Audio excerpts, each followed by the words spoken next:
Unraveling Donoghue v. Stevenson, a legal cornerstone. Ever wondered how consumer protection laws originated? Donoghue v. Stevenson is the bedrock. This 1932 UK House of Lords case revolutionized negligence law, establishing a manufacturer's duty of care to consumers.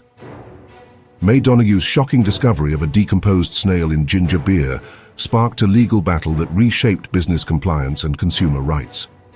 The pivotal legal question: does a manufacturer owe a duty of care absent a direct contract?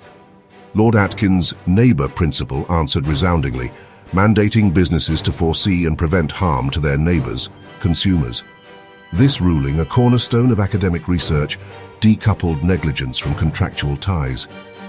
Donoghue v. Stevenson laid the foundation for product liability and consumer protection globally. Its influence extends to medical malpractice and workplace safety, shaping legal landscapes in common law countries. Today, it remains a vital case study for legal scholars, lawyers, and law students. Ready to delve deeper into landmark cases?